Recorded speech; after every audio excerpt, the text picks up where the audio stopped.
It gives me great pleasure to invite the first speaker for the Prosecution team to open the debate. Please welcome Tan Hui Bin.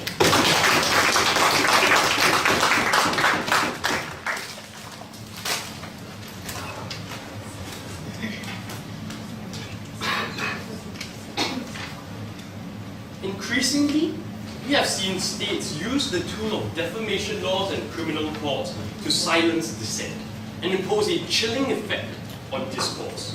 We live in a free society, and we have a duty to reject this reality. Our principle is the rule of law, not rule by law. And that's why defamation should never be a criminal offense. We have three arguments. One, that doesn't meet the criteria for a crime. Two, that criminal defamation shuts down discourse. And three, my second speaker will tell you why it hurts victims. Before that, what is defamation? It refers to any speech act that may affect the reputation of an individual or entity. Currently, laws on defamation differ from state to state. In most cases, it's covered under civil law, but in some states, it is a criminal act. By prosecute, we refer to the state prosecuting individuals for committing a crime. This is different from a civil suit, where individuals bring a case against an accused so as to seek financial redress. Thus, while the state can impose punishments, such as a fine or a jail term on individuals, the civil courts can only demand compensation and settlement fees. Our policy is simple. One, we believe that defamation is a civil case and not a criminal offense. And this means that states will not prosecute any and all cases of defamation. Instead, groups and individuals may bring their case of defamation to civil courts where they demand redress for any damages, economic damages caused. To be clear, there is still a legal channel to redress this harm. Three, this policy will apply to similar speech acts like libel or slander, and obviously the state itself cannot sue individuals for defamation in this case. First argument, that in principle, defamation doesn't meet the criteria for a crime. We need to ask, what does state prosecution and therefore punishment mean? It means that the state is using its monopoly of force to take away your rights. It could be your right to property, but in many cases, it is your right to freedom of movement when you are put in jail. See, because the burdens are so high when you are punished by the state, there are similarly incredibly high burdens that an act must meet in order before it can be considered a crime. In principle, defamation doesn't meet this for three reasons. One, because states should prosecute you therefore only when your act breaks a rule which is necessary for society's functioning. So for example, if I steal something from you, then that breaks your right to property. And if property rights aren't upheld in society, it's impossible for the state to function. In the same way, if I murder you and your life isn't protected, it's impossible for the state to function because people have no protections. We don't think defamation meets this criteria. Why? Because the Speech Act doesn't break any rule which is necessary for society to function. In fact, we'll argue later on that it enhances the act of discourse which is so necessary for society to move forward.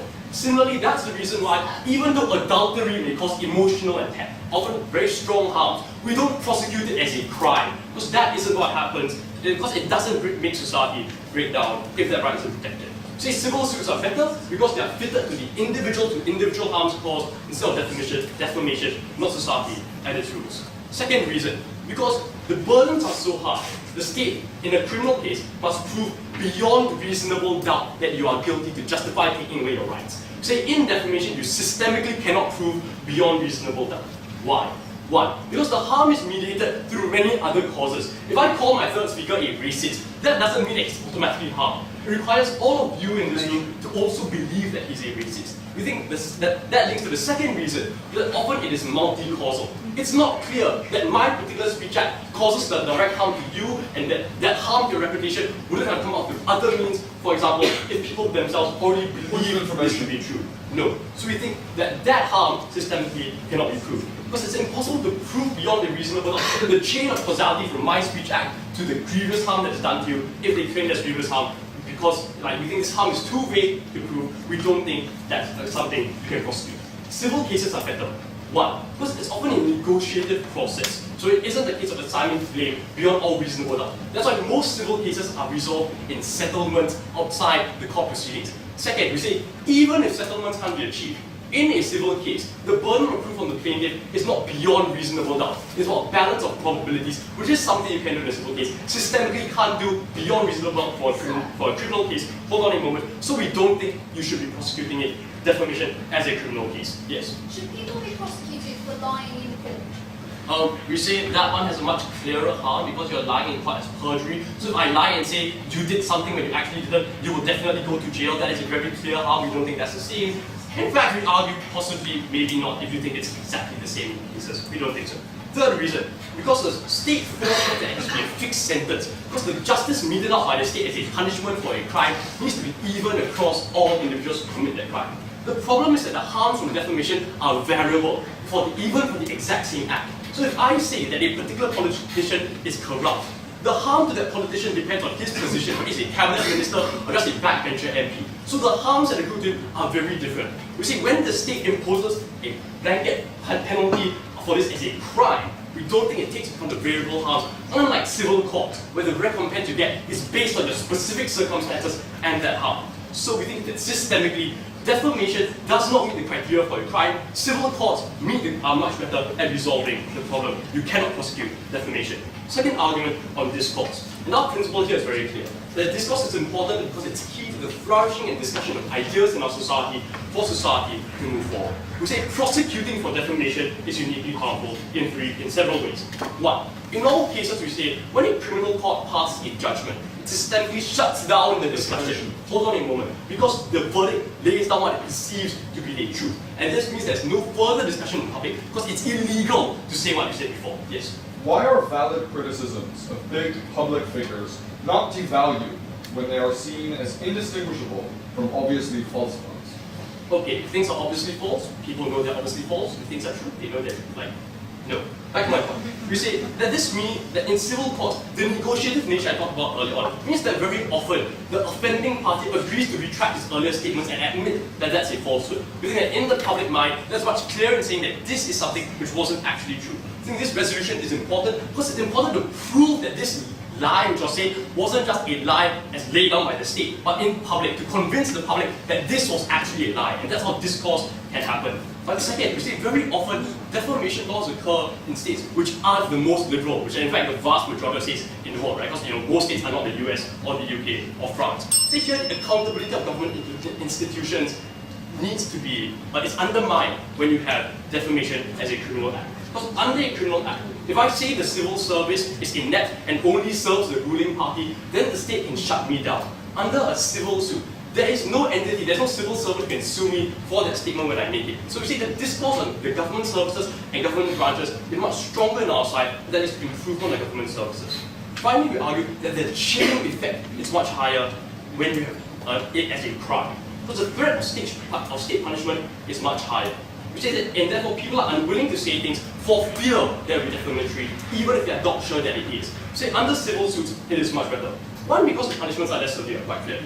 But two, because politicians are also less likely to keep suing you if they think that you'll make them look very litigious. Whereas they always blame the state if the state is not prosecuting you. That's why in Argentina, President Kirchner doesn't sue individuals who say that her presidency is lousy. She gets the deputy public prosecutor to do it, and then says, I had nothing to do with this, it was the Attorney General's office instead. So we think that in these ways, state prosecution of defamation chills discourse. It doesn't meet the criteria for a crime. I'm so proud to stand in proposition.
I thank the first opposition speaker for his speech.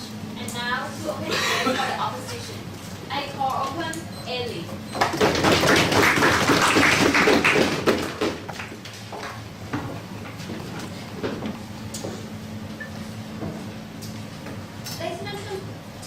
Singapore wants to have a very narrow debate about the technical distinction between civil and criminal law. I mean, Team England came here today wanting to talk about the big principles. And we're still going to do that, ladies and gentlemen. We're going to talk about the vast majority of defamation cases around the world. Not talk about a low-impact motion that affects only a handful. But we still say that furthermore, even on Singapore's best ground about defamation as a criminal offence, it is still harmful enough, we're going to show you why it's harmful enough, that we're absolutely fine with it being both a criminal and a civil offence. We come to you today under the team line that decriminalising defamation distorts debate and destroys dissent. In terms of our stance briefly, we support defamation laws where public statements can be prosecuted in civil and sometimes, rarely, criminal cases. Defence of truth should certainly be present within these laws. Information. No, thank you, in most countries around the world. And we support a balanced burden of proof on both sides. There is a middle ground between, say, the USA, where the burden of proof on plaintiffs is very high, and South Korea, where it is very low. We support that middle ground. And it's obviously not our burden, ladies and gentlemen, to support the misapplication of these laws. I'm going to come on to that a little bit later. Point of information. No, thank you. In my speech, I'm going to be looking at why free speech should not be protected in this instance, and why the harm and reputational damage are so great. And then Sam's speech is going to be bringing you how this distorts debate. Firstly, Information. In terms of rebuttal. Singapore told us defamation isn't a crime. And they gave us kind of a few grounds on which it's not a crime. We're going to dispute this characterization. Because firstly, they Information, say that, no thank you, defamation doesn't really break a rule that's so damaging to society. Well, throughout our speeches, we're going to tell you why defamation itself, when it's allowed, devalues the entirety of speech in that society, its value for discovering truth. That is certainly a harm to public discourse and debate. No, thank you. And secondly, the idea that you can't really see the direct impact. Well, we pointed out that the harms of lies can be measured in other cases, such as perjury. And it's not really fair for them to say, well, ruining someone's life is not a harm, but sending them to jail is one. We don't think that's a sufficient distinction for them. Point of information. No, thank you. And secondly, they said, well, civil cases are just better. And ultimately, we say that, look, even if we take them on their ground of criminalisation, we say that often the state is very necessary because civil cases are not sufficient to bring the kind of big media companies to justice that often are so needed to protect people's overall well-being. No, thank you. And finally, in the case of illiberal countries, we say that these countries are going to imprison dissenters anyway. Defamation is a symptom of their illiberality, not the cause. This point isn't really relevant and impactful in today's debate. Okay, why should free speech not be protected in this instance? Well, the first part of this principle is that we have no obligation to protect lies in the public. And that's because lies are Point of information. No, thank you, Paul. Devalue the entirety of speech in general. It devalues speech's ability to be used in the public sphere to discover truth. And when defending this speech compromises speech as a whole, Team England are happy to say that Point of defamation information. should not be prosecuted. Yes. So, will you prosecute a Christian who says that his sun goes around the earth? Not sure how that's relevant to today's debate, but that is not a true fact, so very confusing for information, I'm sure I'll explain it later. Okay, but furthermore, the importance of free speech to self-expression is also damaged in a world where defamation is used. Because when lies can be released about you in the public sphere, your self-expression is damaged. Because you no longer control how people can see you. You no longer control how your image gets out in the public sphere. It's damaging self-expression as well. No, thank you. But furthermore, we recognise that free speech can be traded off against real and tangible harms to people. That's why incitement to violence is banned in jurisdictions across the world. And ultimately, the harms of defamation may not be physical, but Team England said that they are still very real. And that brings me nicely on to my second point about damage to reputation. Because the reason this necessarily occurs, I'll take you in a second, in cases where defamation is involved, is because in the worst case scenarios, there are media outlets maliciously pursuing people and trying to ruin their lives. But even in the best cases, where they're just ignorant or jumping on an existing bandwagon. Ignorance is no defense. The harms are still there, and the defamation still causes great damage, yes. Okay, so you say lies in public discourse value all true statements in public discourse. That the sun goes around the earth is a lie that devalues these other statements, so therefore, would you prosecute him? I mean, sure, if it was causing like reputational damage to people, then we probably would, but it's ultimately a tangential and rather like bad example to characterize what our principle is actually about. Okay, so these statements about allegations of criminality, about infidelity, about other immoral behaviour that you have not committed, get out of the public sphere, and they have terrible consequences. You can't walk down the street without getting spit on. You might lose your job, because remember, ladies and gentlemen, we're not just talking about the biggest Information public figures, no thank you, and celebrities. We could be talking about something as simple as a local newspaper printing a story about you. The impact is local, but it's still damaging to you. But furthermore, we say there is a damaging effect on other people. Because when Max Mosley, the Formula One tycoon, had disgusting allegations about his private life printed in the media, Point of information. his son committed suicide. And when the media accused the victim of an NYPD shooting of being a drug dealer, his family were left wondering whether the memory of someone they had already lost, a son, a brother, was really the wrong one. And ultimately, these harms are illegitimate and can be extended to criminalisation because you have not done anything to deserve that extreme damage. You are not suffering the consequences of something you did, you're suffering the consequences of a lie and a malicious rumour. And ultimately, we say on our side of the house, the defamation, whether civil or criminal, is a good compensation for these harms. In the civil case, because financial compensation can often represent financial damage that was done to you because of your loss of reputation, but also can just generally be part of the principle of offering financial compensation for non-financial harms like accidents. But even in the cases of criminal cases, just the fact of seeing justice being done and feeling like the state is sympathetic to the harms that have been accrued to you is a very important thing. Ultimately, it's better than nothing at all, ladies and gentlemen. It's better than not receiving any justice. And ultimately, on their side of the house, when defamation is allowed to grow much more freely than it would be on our side, you get more defamation. You get less fact-checking by papers that know they won't face legal repercussions on anything like the same scale if they print a story that isn't. Decriminalising defamation distorts debate and destroys public discourse. Decent people feel very proud to oppose.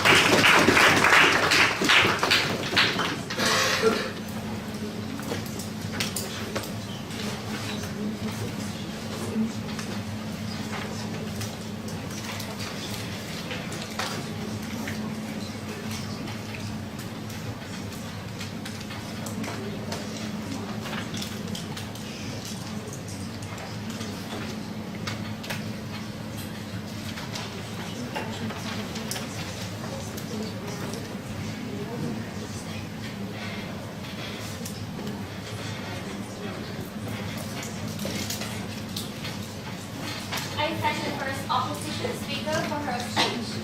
And now to continue the case for the proposition, I call open Esugo Lee.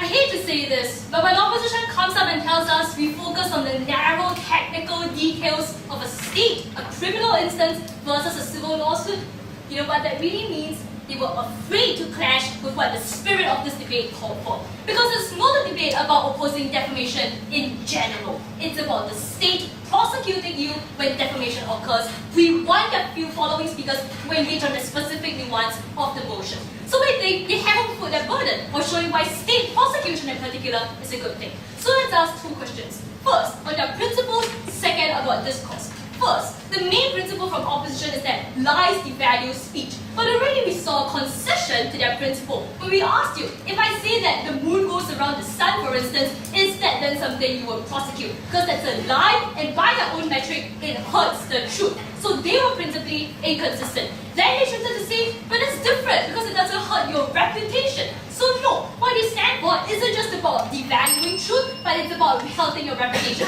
which I'm going to take down later. No, but let's clash on the broader picture. What devalues speech more? Is it when we have open and frank discourse, where there might be lies in the public, but people can respond and say, that is a lie which I don't believe in because I am more aware of it? Or speech protected when the government says, no, you aren't allowed to say that. We will artificially shut you down and shut you out of the public sphere. We think our side protects and values speech more. No, but finally, what about the grey areas? Because if I want to legitimately criticize a government as being corrupt, that is something which might be true, but nonetheless is something the government and the state can easily prosecute me for under defamation. So for these grey areas, where there might be huge truth value, opposition steals and kills the truth. But finally, we saw them shift to a broader, unnuanced principle that harm in general justifies state prosecution. Okay, in our first speaker, we told you that if you break a contract, that's a civil lawsuit. Sure, there might be harm because I've broken the contract, but nonetheless, it's out of the sphere of the state. They haven't responded to this analysis. We further give you parallels to adultery, which similarly might be a harm, but nonetheless is a civil instance. No, so yes, the state can still be sympathetic on our side because we have civil lawsuits. That is something they haven't engaged with.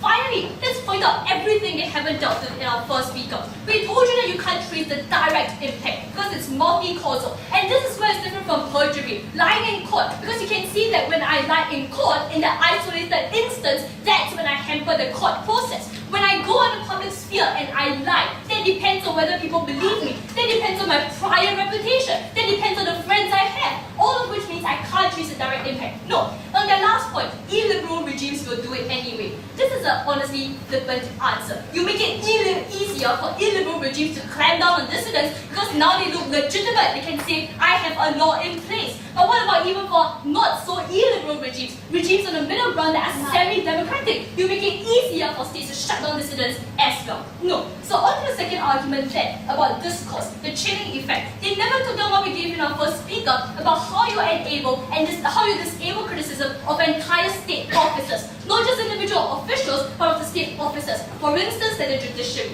No, hold on a minute, madam. But here I'm going to add further analysis as to why they shut out discourse. So even on their own metric of protecting speech, they failed. But before that, yes. How likely is Fox News to be punished by a civil suit? Well, a civil suit is perfectly acceptable because Fox News knows that the longer it drags out the lawsuit, the more it loses as well. So no, Fox News isn't just going to flaunt its financial clout around. Back to my argument. Two more reasons why they shut down this course. First, because the state has asymmetrical financial wealth as compared to a civil lawsuit where the financial disparity is mitigated because it's an individual instance using his own personal wealth. The state has undisputed financial clout, so you make oppression easier. Secondly, the state has its own organs. As an individual, I don't have a police force. I don't have a jail to throw dissidents into. The state has all these apparatus at its disposal, which means that the chilling effect is far easier. Then, so when they brought up the instance where your son committed suicide, but it's incredibly patronizing to suggest that that only happened because of a lie, completely ignoring the multi-causal factors that led to someone taking his own life. So that's discourse dealt with. Now moving on to my substantive about how this hurts victims. This will further clash with their analysis about the little man on the ground who's hurt. We start from the foundation that in a criminal prosecution, the state decides if you have been harmed. Hold on a minute, and if the damage to your reputation is severe. That's when the state decides if your case is worth a prosecution. Before I move on, yes. Aren't independent judiciaries much more likely in dictatorships than them being able to use their financial clout in a civil suit to shut down discourse? No. Okay, if your independent judiciary is independent, then it's going to be independent regardless of whether it's a criminal or civil lawsuit. There's no meaningful distinction. Back to my argument. On the first level, we think it's wrong in principle for a state to pass a judgment on whether you have been hurt. We reject the idea that the state has a right to decide if someone accusing me of being sexist or racist has harmed me. Because it's an intrinsically personal evaluation of the damage that has caused to me. So the state can't pass a judgment by deciding whether or not I truly have been hurt and then whether or not to take up that as a criminal lawsuit. So victims must have the choice to turn to a civil lawsuit with a judge hearing. For instance, in Monaco, where defamation is a prosecutor offense, the choice of the prosecutor's office to drop allegations of defamation from the entrepreneur Henry Dowses meant that rumors that his invention, an energy-saving fridge, was unsafe continued to persist, and this eventually bankrupted him. The reason for his case being dropped? Because he was only a owner of a small MNC, SME, so therefore he was unimportant to the state. So on their own metric, about the little man on the ground who is hurt, their side hurts it more, because the state is unlikely to stand up for and protect these people. Second then, why are criminal courts more likely to throw these cases out? Because currently state courts are overworked, so they tend to focus on the more seemingly important cases. Namely, the cases we brought to you in our first speaker about political leaders. So yes, states are more likely to devote all their resources into pressing defamation charges against greater political threats, rather than ignoring the little man on the ground. This is especially because, unlike a civil lawsuit is based on a negotiated settlement, a compromise as we told you. The difference of a criminal prosecution is that you pass a definite judgment. Therefore, the stakes are much higher when it comes to the state passing a prosecution. So they're likely to be far more judicious when it comes to which cases they're willing to take up. No, in Estonia, where defamation is a criminal offense, almost 13,000 defamation reports are not brought to the court by the prosecutor's office. So they hurt the average man on the ground who is seeking redress for the harm he has suffered. But finally, opposition might tell you that if cases are thrown out by the courts, they can simply then turn to civil lawsuits afterwards. This doesn't happen, because after a criminal court has thrown out your case and rejected it as an instance where defamation has not occurred, it makes it systemically harder for you to then turn to a civil lawsuit. There's a perception, the court has already passed a judgment, that this is not an instance of defamation. Your lawyers are unlikely to take up your case. Your judges are unlikely to stand on your side, which means that even if, on our side, we have the alternative of civil lawsuits, this is an alternative that is systemically devalued and demeaned when you have the state prosecuting you for defamation. Therefore, for all these reasons, they hurt victims, the very victims they want to seek redress for and protect. By their own metric, their side fails. That's why I'm proud to stand by the principle that we support the rule of law, not the rule by law.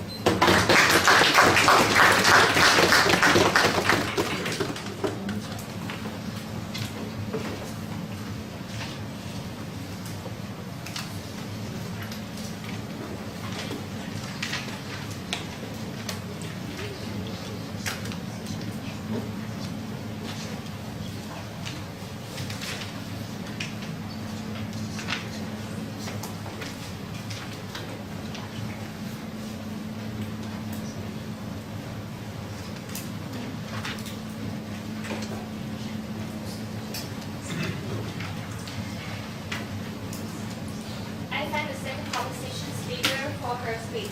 And now to continue the case for the opposition, I call open Sam.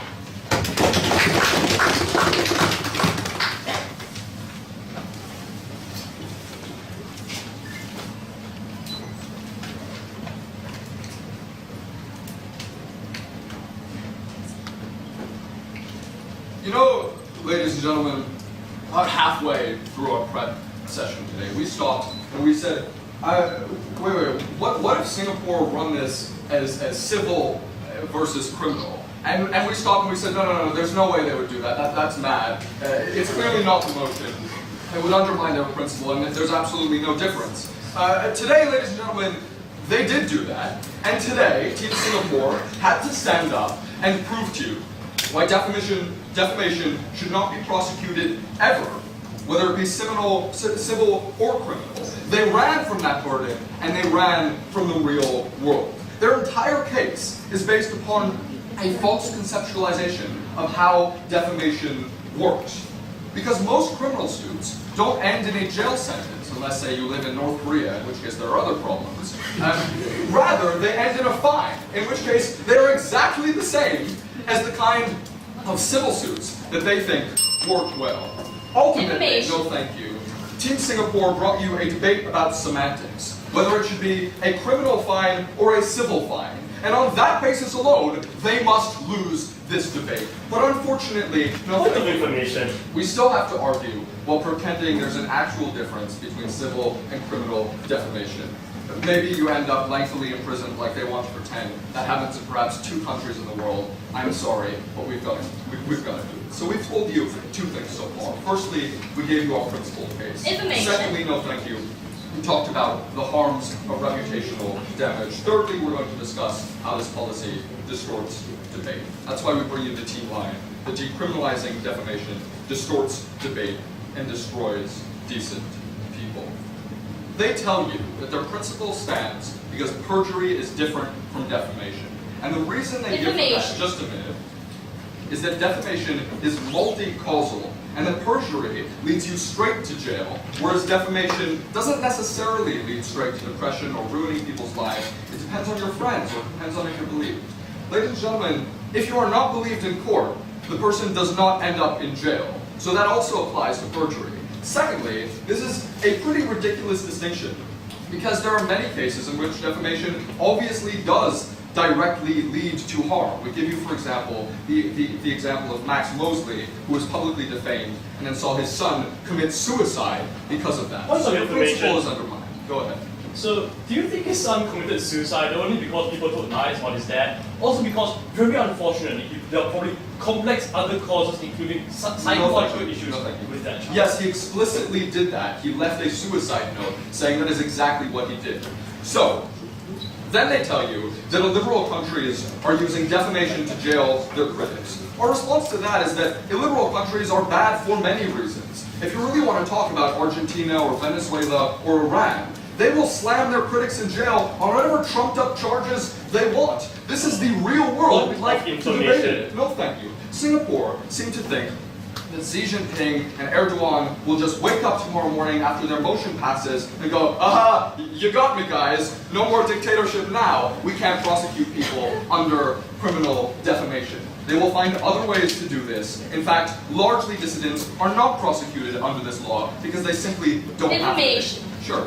Defamation is far worse for illiberal regimes because now there's a perception that the charge is legitimate. Deal with that, don't stir the issue. Everything is far worse in illiberal regimes. You can't keep standing up and trying to pretend that people will stop throwing their critics in jail in Iran if you change the way that defamation law works.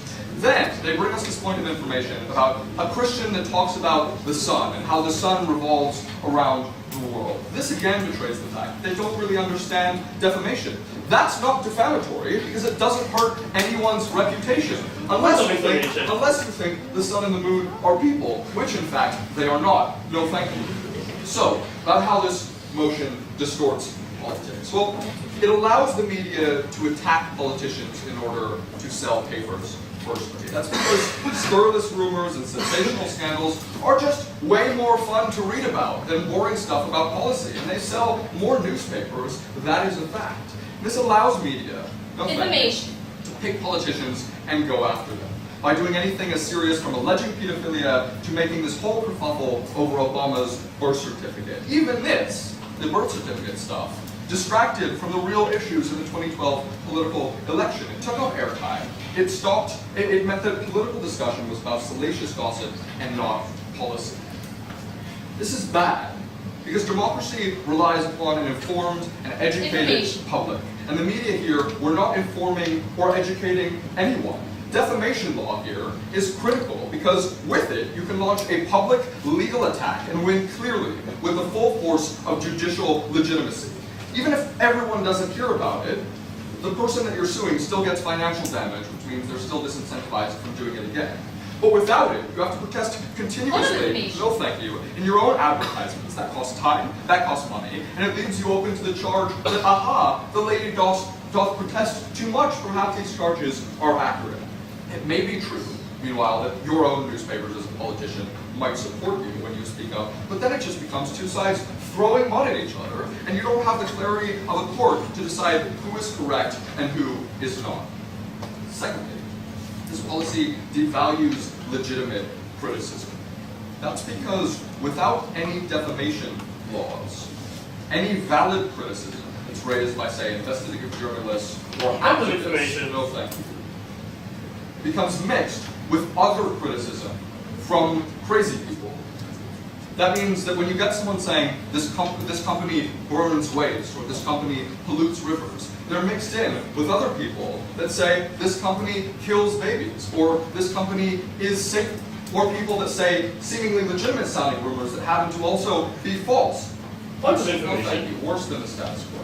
Because not only do now the crazies have no disincentive to come forward, but they also can't be sued, and I guess if you have to go with this definition, can't be put in jail, so therefore are comparatively less likely to do this.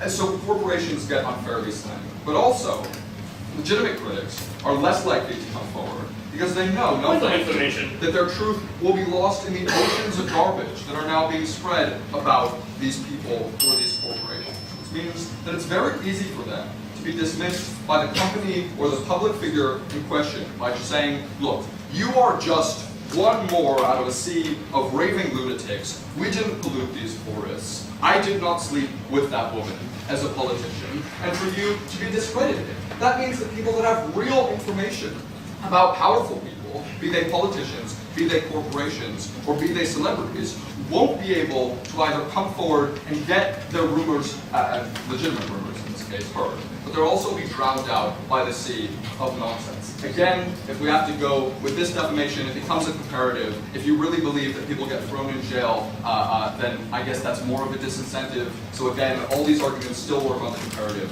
We do go with this had been the real debate that was set. Ladies and gentlemen, decriminalizing defamation distorts debate. It destroys decent people. We oppose.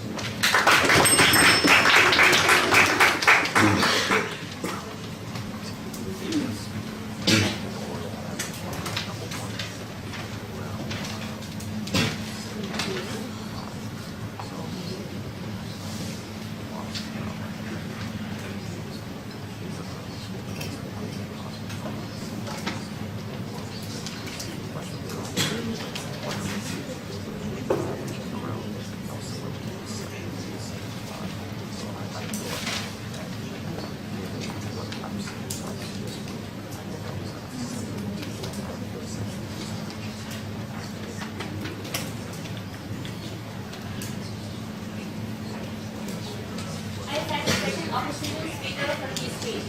And now to continue to explain for the proposition, I call open the issue.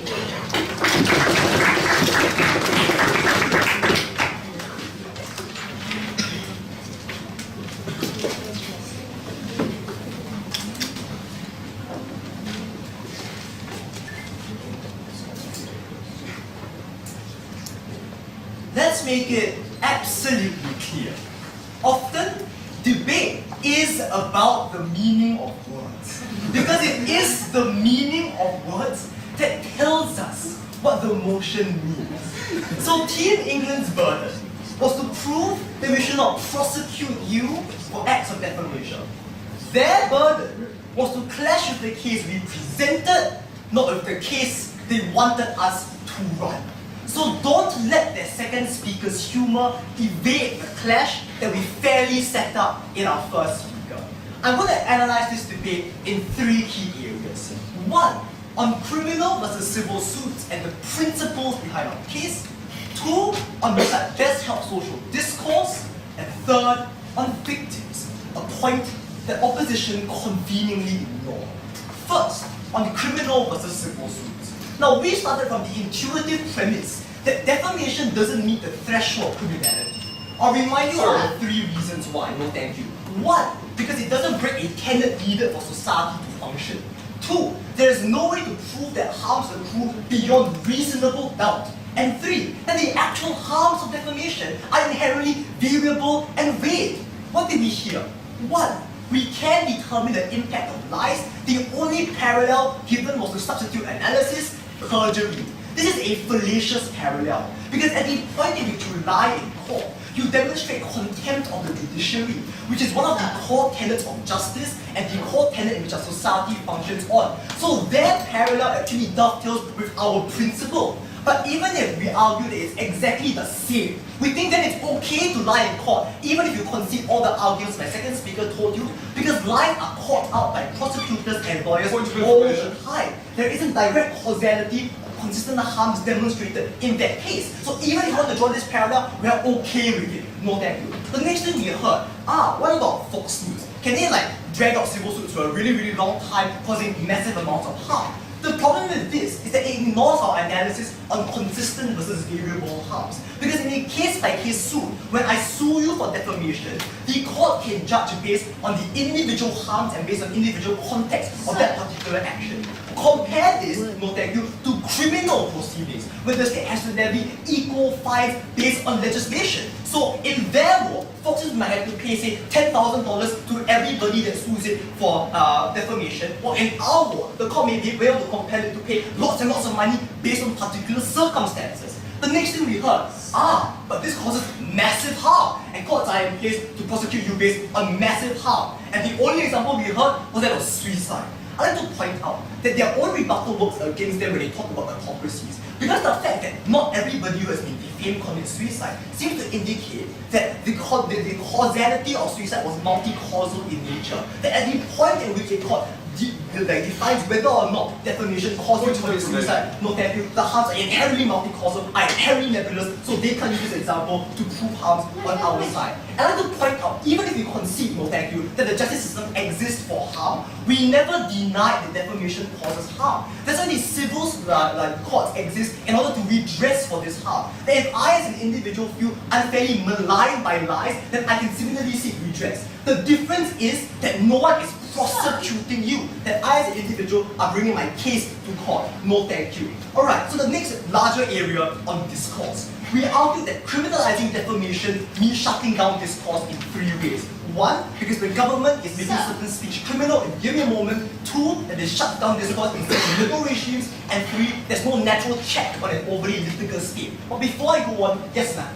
If the rule of law is so terrible in the countries you're talking about, why are you putting so much faith in their civil courts? Thanks for that POI. I was right about to deal with it. Because we aren't arguing about regimes like North Korea or Iran. We think that yes, they will jail you anyway. What we are talking about are semi-liberal democracies like Malaysia or Pakistan, where you can't simply chuck people in jail because the international community will condemn you. You'll be voted out, even if it's semi-liberal democracies. Don't let them misrepresent our case. And the problem with defamation is that it's used to silence dissent because it gives governments the veneer of legitimacy, because it's vague and seemingly the justice system might justify the kind of shutting out of discourse. So it's not about the misapplication of defamation laws, but rather about how defamation is systemically used for abuse. We give you the example of Malaysia, where UMNO uses defamation laws to shut out discourse regarding government's civil service patronage in many cases. We argue that even if they want us to talk about the most illegal regimes like North Korea and Iran, at least we give them one less means to entrench their autocracy. So even in their worst case scenario, at least we aren't complicit in the kinds of harms that accrue.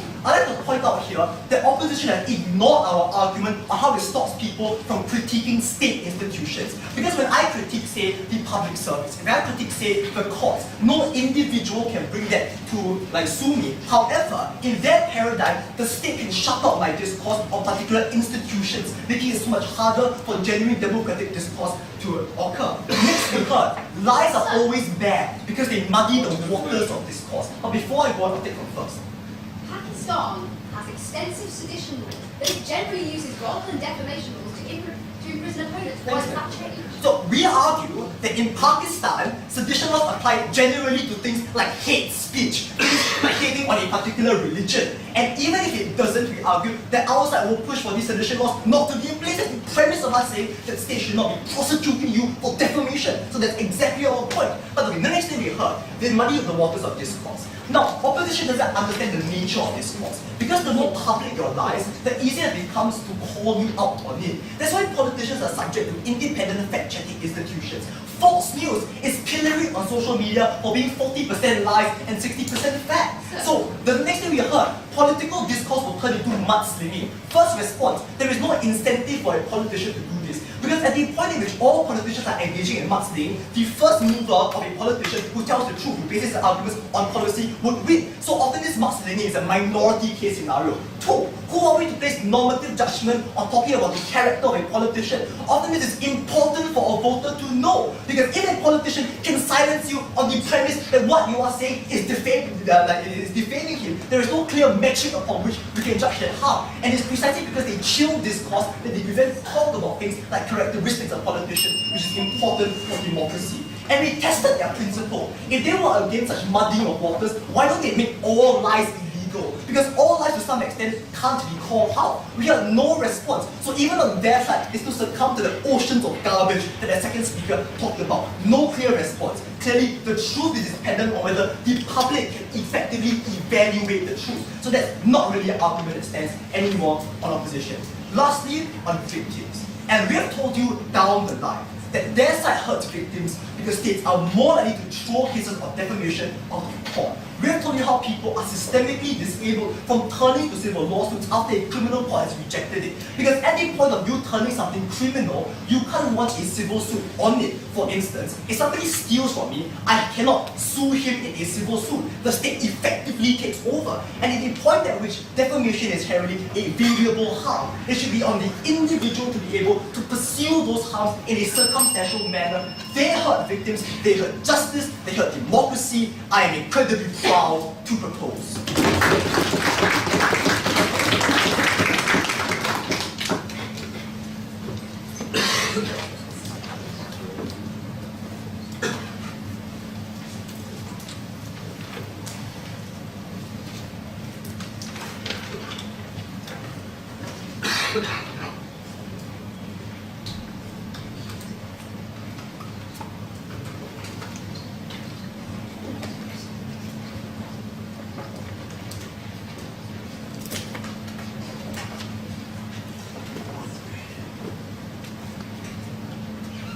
I thank the proposition speaker for his speech. And now to continue the case for the opposition, I call open Bill.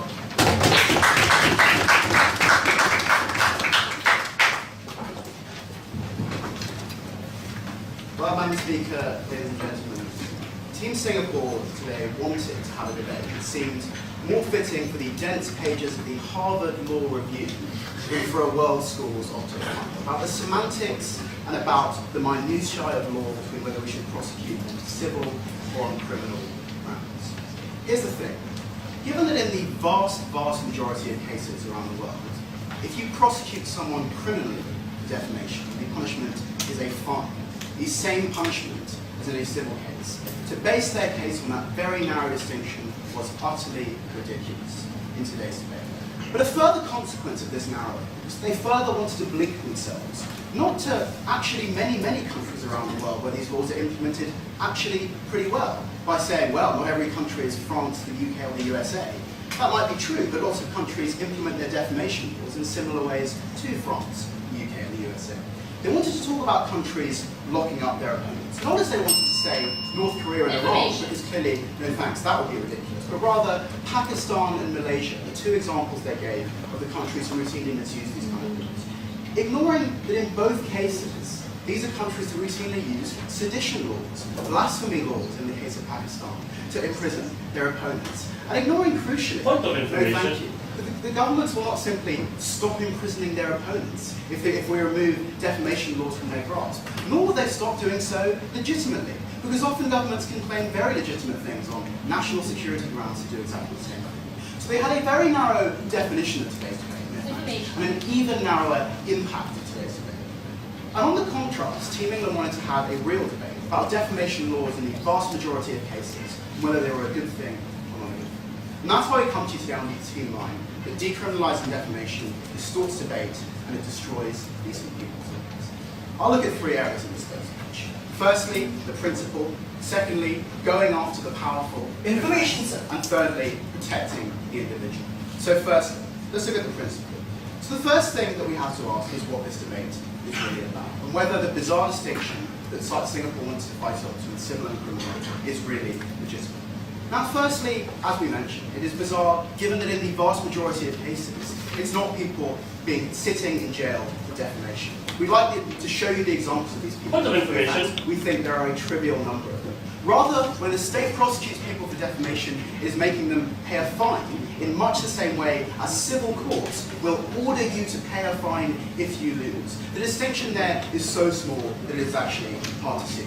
We were also willing to fight it on their grounds, no thanks, and say that given that both sides seem to support defamation being implemented in some senses, that actually the state needs to be there to implement it for the people who can't bring the big civil cases. They just said, well, why can Fox just drag out these legal cases for years and years? I would suggest it's because Fox has far more lawyers than the people who they criticise and make things up about on a regular basis. Points of information. Thanks, and that's why they just simply didn't have an understanding of the real world.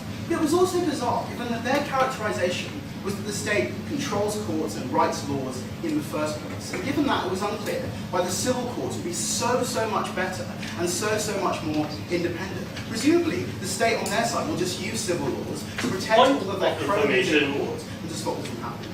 Go ahead. If you think that civil courts are always just useless and a bizarre distinction, will you abolish all civil courts? Since anything that can be done in a civil court might as well just be done in a criminal court with a fine anyway. Very clearly we support both on our side. What we're saying is that often the state needs to step in because there are people who won't be able to represent themselves in a civil court. And the bizarre assumption that simply civil courts can just plug that gap all the time simply isn't true. But the big principal justification they wanted to bring us about why we shouldn't prosecute defamation is that there's no direct harm. Except, clearly there is, when these things that people are saying about it forces you to quit your job. It means that people from your family never talk to you ever again. What they said was, well, that's difficult to prove. Well, yes, it's difficult to prove. That's why we have, thanks law courts to prove these kind of things, which do so in all kinds of criminal cases. Finally, though, we said that defamation is principally unjust because it distorts discourse. And they said, well, would you ban people from saying that the sun revolves around the earth? Firstly, that is clearly not a defamatory statement to anyone. But secondly, that presumably would hugely distort discourse if it was a very widely held belief, which is why, when it was a very widely held belief, that did distort discourse massively. Point of information. Secondly, let's look at going after the powerful. Because a consequence of their narrow stance was that they only wanted to talk about dictators locking up prisoners. And as I've already said, dictators will not only still do this, or illiberal democracies will not only still do this, they will still do it with a veneer of legitimacy as well. And that was a ridiculously narrow ground for them to fight this invasion. But even the worst cases of the kind of dictatorships they wanted to talk about, their case rests on a crucial mischaracterization of dictatorships, which is to conflate the government and the judiciary. Because even in the case of Zimbabwe, probably one of the worst regimes in the world, they actually have a relatively strong and functioning judiciary that can prevent the government from misusing defamation laws in the way that you think all governments necessarily will. But finally, we talked about criticism, genuine criticism of public figures. Point of information. Just 1 second, being devalued when it's alongside lies. They say no, because it's very easy to see when a criticism is obviously false and when a criticism is obviously true. Except it's not when you don't have defamation laws, which can clearly say, no, this thing is false. Go ahead. So, are you going to prosecute all defamatory statements, or only those defamatory statements which are widely held public beliefs? Well, we're going to prosecute defamatory statements that do the most harm. That's a consequence of states having limited resources and having to prioritise. Obviously, we'd like to prosecute all defamatory statements because we think that they do a lot of harm. We would go after the ones that do the most. Thirdly, let's look at protecting individuals. Defamation does do real harm. The only contention that Singapore brought was that this harm is sometimes hard to prove. How could we prove that Max Mosley's son committed suicide because of the horrible stories about his family in the press? No thanks. There could have been other psychological impacts. Yes, there could have been other psychological impacts. This could have just been one of these huge impacts on his mental state, which we were able to prosecute those newspapers. But the second thing is we need to say is that it is important to have the state involved. Because it's very difficult often for the people who big media outlets criticise to actually bring those lawsuits against them. And they admitted that. They said, no thanks, that actually these people will just settle it out of court. But what does settling it out of court mean? It means that sometimes people get paid off a trivial amount, and newspapers factor that into their calculation, and then they continue to lie and to lie and to lie and to ruin people's lives. They say states aren't going to stand up for little people because state courts are overcrowded. We would say that on the comparison, they're probably more likely to do so than civil courts, where you often need a huge amount of money to bring that prosecution. But finally, even if they did want to talk about governments going after individuals, the crucial thing they ignore is that governments can defame their opponents, and that is crucial. And we think that actually often, if people are criticising the government on their side, when all barriers to criminal defamation prosecutions are removed, what governments are most likely to do is to spread rumours about people who criticise them that destroy their careers and make sure that criticism is never seen as valid. Ladies and gentlemen, ultimately this was a debate about whether we should have defamation laws. And we think that this was a debate that Singapore lost because they were unwilling to fight it on on the real grounds. And that's why we come to you today on the team line, that decriminalising defamation distorts debate and it destroys people's lives. And that is why we're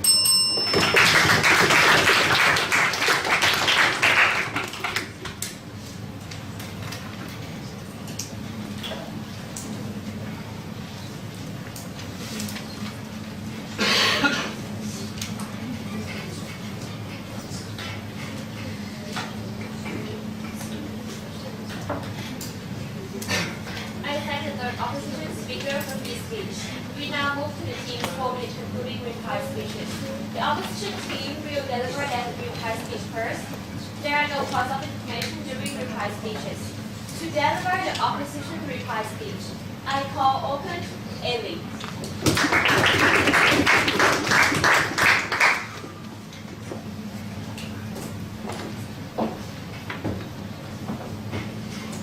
Ladies and gentlemen, it's quite hard to do a reply when faced with a narrow opposition, with a narrower impact of their policy. And it's even harder when even that ground that they try to contest couldn't go their way. I mean, we told you on Team England that free speech should not be protected here, a clear principled stance. We told you about the harms of reputational damage, why those are so great. And we told you why defamation distorts debate. Singapore gave you a lot of material about the minute difference between criminal and civil law, but ultimately they couldn't win today's debate on the principle or the practical. I'm going to be asking two questions in this reply. Should we punish defamation at all? And how should we punish defamation? Team England were proud to continue their team line throughout their case that decriminalising defamation distorts debate, destroys decency. On this first question of punishing defamation, there was simply no clash here at all, because we told you why protecting lies undermines the very reasons that we value free speech, about self-expression, about discovery. And we told you that defamation hurts people in very real, very damaging ways.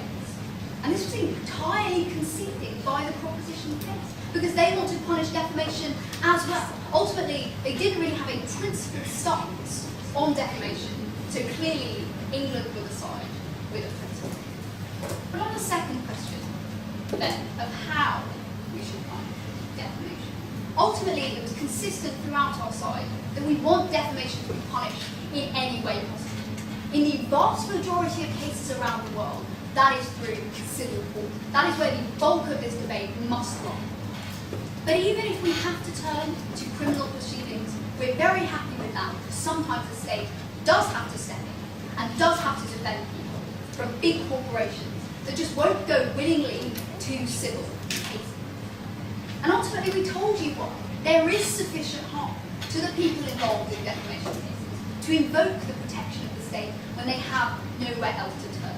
And we also told you why weaker punishments for defamation in general damage discourse so greatly. This was largely dropped by Singapore, who couldn't face up to the fact that when you were allowed to muddy the water, when you were allowed to have competing statements that might be true, might be false, truth is a lot harder to discover. People aren't like that. But ultimately, their primary contention in today's debate was about the impact that this motion has in illiberal regimes. But we told you on our side that in the real implementation of illiberal regimes, they'll probably lock up dissenters anyway under the vast number of other laws they have to do this with the veneer of legitimacy Singapore care about. But we also told you we don't think the harms are that great in defamation because of the independent judiciaries that often exist in even the worst dictatorships that they wanted to talk about.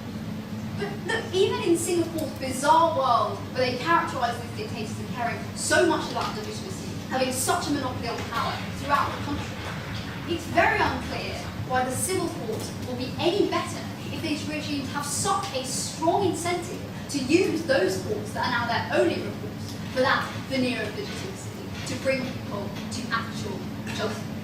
So ultimately, in terms of how we prosecute defamation as well, England's position that in the majority of civil cases we're happy to do it, in the minority of criminal cases we're still happy to do it as well. We win that. Decriminalising defamation distorts debate and destroys decent people. We were very proud.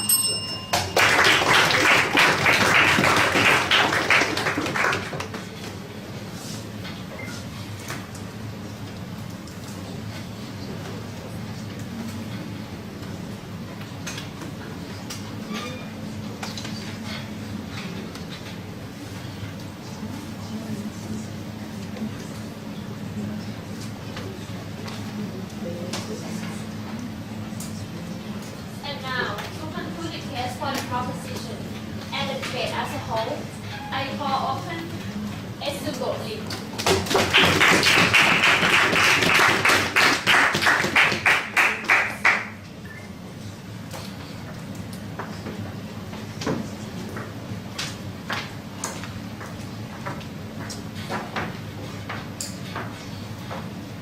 You know guys, for an Octofinal in the World Schools Debating Championship, of course the motion isn't just about a general motion about defamation, because all of you know the standard arguments, right? That's why you have a specific and narrow motion calling for us to challenge the differences between a criminal lawsuit and a civil lawsuit. And this is a narrow distinction that opposition was afraid of and unwilling to engage on. So let's take a look at the two votes we saw in today's debate and show what was Proposition 12 that truly stood for the essence of truth as well as discourse. But first, what was the vote of opposition? It was when their defense of truth and debate rang hollow. When they said there was no clash in this debate, it was only because they refused to clash. What exactly was their vision of truth on their side? It was a truth that had to be engineered by the government because it's a truth that people were too weak to recognize. That's when their vote shrank. Because it started from prosecuting all lies to prosecuting lies that everyone believes to prosecuting lies that everyone believes and does massive harm. So they never stood true to their principle of truth and honesty. But really, what was truth in their vote? It was truth when the government could threaten to imprison or, in their own words, even fine you to the point of bankruptcy. It was the truth where you couldn't criticize the civil service, you couldn't criticize the judiciary because that meant potentially losing your freedom of movement. It was the truth that came about where you had to pay the price because the state had that much more money than you did to defend yourself in a civil suit. It was the truth that the state had to manipulate its own organs, such as the police force as well as jails, to engineer that truth. That's why when they talked about hurting and destroying decent people on the ground, they refused to respond to our analysis that you hurt the very people on the ground who most need that protection by means of turning to a civil lawsuit, when their choice isn't a suit by a state. This was a point we brought on our second speaker, completely dropped down the line throughout opposition's case. That's when they finally crossed the house in their reply statement. Listen to their language. In the vast majority of instances, it's civil courts that are better if they don't want to debate the narrow grounds of criminal courts. But the motion clearly calls for proposition to defend civil courts and for them to defend criminal ones. So at the very end of today's debate, their vote was an inconsistent one that did not protect truth and in fact conceded that civil courts were much better. Well, that was the alternative we offered you on side proposition. Don't get us wrong, we had principles of our own. Our principles was that this cause could never be criminalized. That's why our vote stood firm, because our principle was that the state can inflict massive harm on you by jailing you or bankrupting you. But that's why just muddying the truth doesn't cut it. We told you 3 things. 1, direct causality. 2, how it's mediated by many factors. 3, how defamation doesn't threaten the very functioning of a state. All of which were 3 principal tiers that opposition never engaged with. We protected the integrity of truth. It's a truth that everyone believes and subscribes to because it has stood the test of time, not because it was distorted by the government and repackaged as truth. That's why a wealthy businessman on our side has to defend himself without the state as his crutch because he has the alternative of civil courts. Civil courts where the state can't use the police and DPP as state apparatus. Civil courts where he can criticize the civil service. That's how we protected the little man on the ground. But we never talked about dictatorships only. We clashed on the full spectrum. So for dictatorships like Zimbabwe, we didn't make it seem like defamation was legitimate because it was so big. But even, I'm sorry to say, in Singapore, when the government does threaten media reporting by, for instance, creating a chilling effect, that's why the Straits Times, our local newspaper, only ever presents a positive portrayal of the government. That is something that's a truth that our side did not have to stand for. That's why we protected victims, because they're the the autonomy to turn to civil courts without state interference. And we are proud to stand by the principle that we support the rule of law, not the rule by law.